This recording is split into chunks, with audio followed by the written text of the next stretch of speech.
Dr. Leblanc, how are you doing? I'm good. How are you? I'm good. So we're here chatting sleep apnea. Yes. So I want to say thank you, first of all, for having us and discussing this with us. Absolutely. So first of all, for somebody who might not know, what is sleep apnea? So sleep apnea, just as the term apnea is, means no breath. Okay.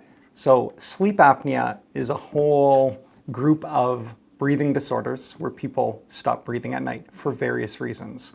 The more common form of that is obstructive sleep apnea, and that's what people think about when they're thinking of sleep apnea.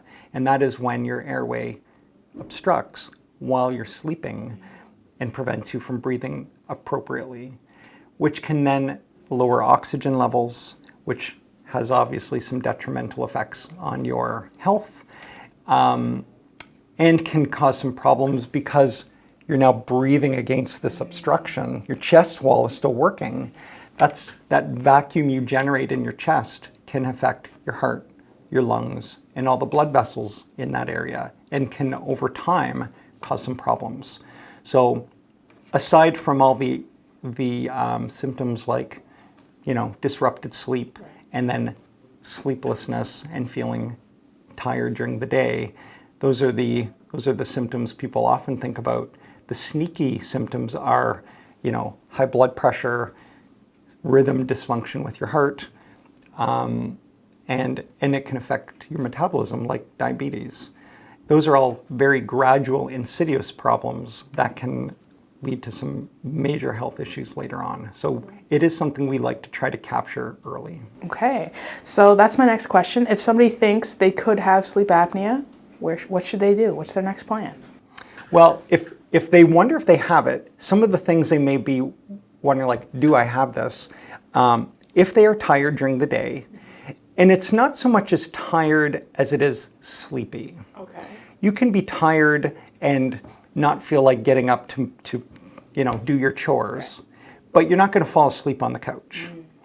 Then there are people who are ready to go and mow their lawn or shovel their driveway, but they conk out.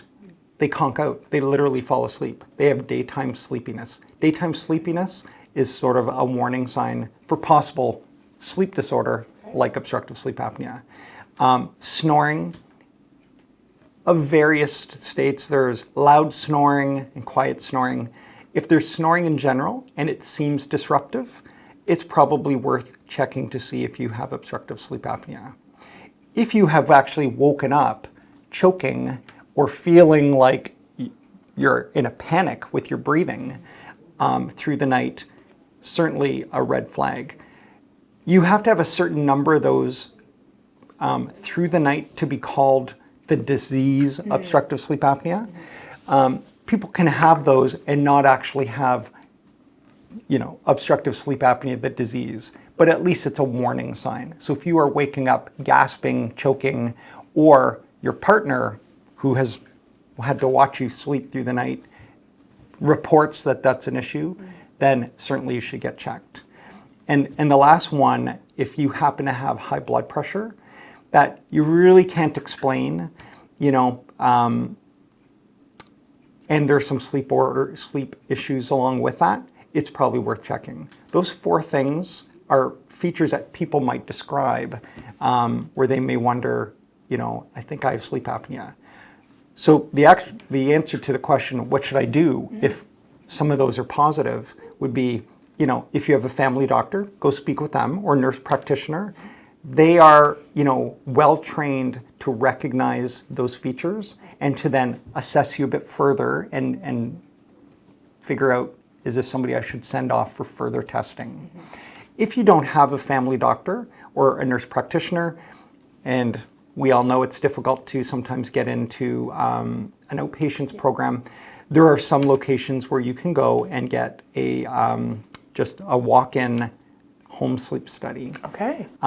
Or your family doctor, nurse practitioner might refer you to one of the sleep locations in Nova Scotia where you can then get a home sleep study. I want to talk about this apparatus we have here. So what is this? Talk us through it. I just want to know. So if you, the reason I brought this out was if you have a home sleep study, turns out to be positive for sleep apnea, for obstructive sleep apnea, and your health provider decides maybe a CPAP machine is appropriate, that is continuous positive airway pressure. If one of those is appropriate, this is sort of what you're going to be wearing at night attached to the CPAP. I wanted to show that because I think a lot of people's misconception about CPAP is it is a garish, very obstructive mask. Whole thing. And I mean, a lot of the masks are actually quite low footprint, like not terribly, claustrophobic. Very comfortable. These pieces are very soft. I find most of the time we will start people with a mask like this.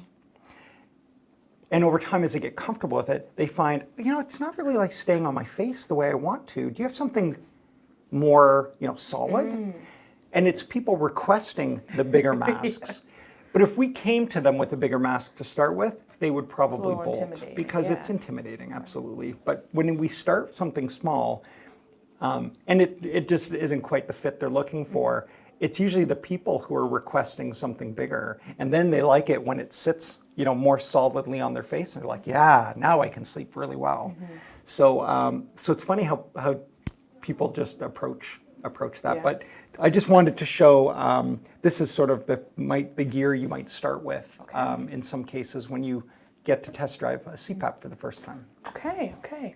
So I'm going to call you Robin. I think we're on that level yes, instead of Dr. Leblanc. So is there anything else that you want to add about sleep apnea? Maybe some of the work that you do here at the Breath Factory? So my work at the Breath Factory is really, management and some leadership. I don't see patients here. I see patients in my office in Dartmouth.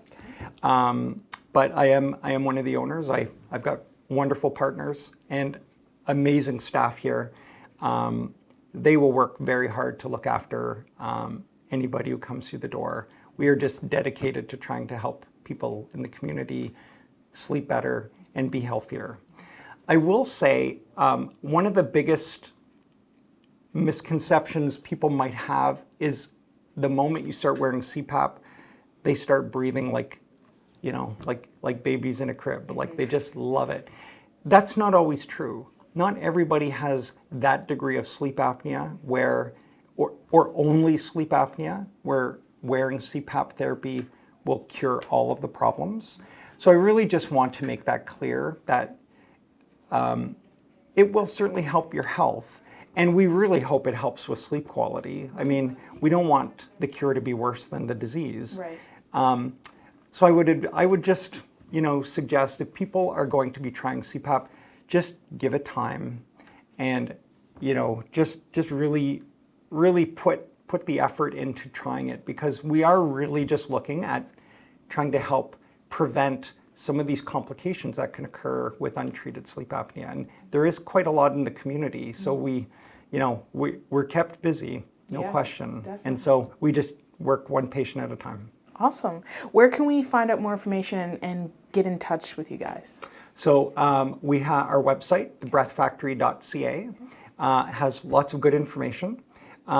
The Canadian Sleep Society has a wonderful website on sleep disorders in general. If people have any issues with insomnia, sleepwalking, waking nightmares, and obstructive sleep apnea, and that is non-corporate, like it doesn't really advertise any particular place. It's just a nice neutral area to get information.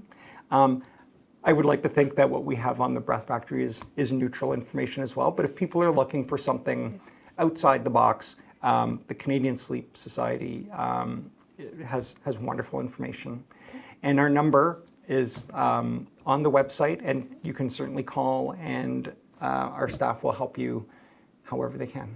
Awesome. Well, thank you so much. It was lovely chatting with you, and we were chatting before the cameras were rolling, so it was really nice to meet you. Thank you very much. Thanks for the opportunity. Of course. Stay with us here on Eastlink Magazine. We'll be right back.